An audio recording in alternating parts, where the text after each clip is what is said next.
Hi friends, ಇವತ್ತು ನಾನು ಆಸ್ಪರಗಸ್ ಅಂತ ಹೇಳ್ತಾರೆ ಇದಕ್ಕೆ. ಆಸ್ಪರಗಸ್ ಮತ್ತು ಬ್ರೊಕೋಲಿ, ಮಶ್ರೂಮ್ ಮತ್ತು ಕ್ಯಾಪ್ಸಿಕಮ್ ಮಿಕ್ಸ್ ಮಾಡಿ ಒಂದು ಸಬ್ಜಿ ಮಾಡ್ತಾ ಇದ್ದೀನಿ, ಪಲ್ಯ ಮಾಡಿ. ಇದು ಎಣ್ಣೆ ಕಾದಿದೆ. ಎಣ್ಣೆ ಕಾದಿದ್ದಕ್ಕೆ ನಾವು ಸ್ವಲ್ಪ ಬೆಳ್ಳುಳ್ಳಿ ಹಾಕ್ಕೋಬೇಕು, ಸ್ವಲ್ಪ ಈರುಳ್ಳಿ ಹಾಕ್ಕೋಬೇಕು,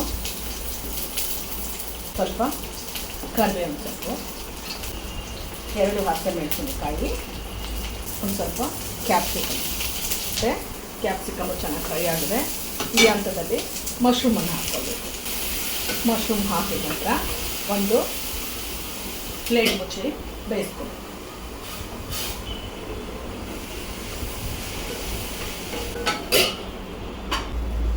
ಅದಕ್ಕೆ ಸ್ವಲ್ಪ ರುಚಿಗೆ ತಕ್ಕಷ್ಟು ಉಪ್ಪನ್ನು ಹಾಕ್ಕೊಳ್ಬೇಕು. ಈಗ ಇದು ನೀರು ಬಿಟ್ಕೊಳ್ತಾ ಇದೆ. ಸೊ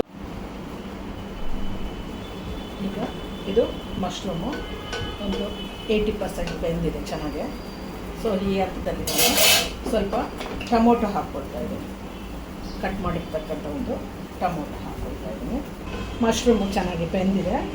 ಈ ಹಂತದಲ್ಲಿ ನಾನು ಇದಕ್ಕೆ 1 ಟೀ ಸ್ಪೂನಷ್ಟು, ಒಂದು ಅರ್ಧ ಟೀ ಸ್ಪೂನಷ್ಟು ಕಾರ್ನ್ಫ್ಲೋರ್ ಹಾಕ್ಕೊಂಡ್ಬಿಟ್ಟು ಸ್ವಲ್ಪ ನೀರು ಹಾಕ್ಕೋಬೇಕು.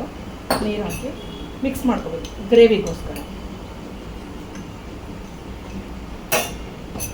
ಆನಂತರ ಇಲ್ಲಿ ಬೇಯಿಸಿರ್ತಕ್ಕಂಥ ತರಕಾರಿಗಳನ್ನ ಹಾಕ್ಕೋಬೇಕು. ಆಸ್ಪರಗಸ್ಸು ಮತ್ತು ಬ್ರೊಕೋಲಿಯನ್ನು ಬೇಯಿಸಿರ್ತಕ್ಕಂಥ ಹಾಕ್ಕೊಂಡು ಈಗ ಇದು ಗ್ರೇವಿಯನ್ನು ಹಾಕ್ಕೋಬೇಕು.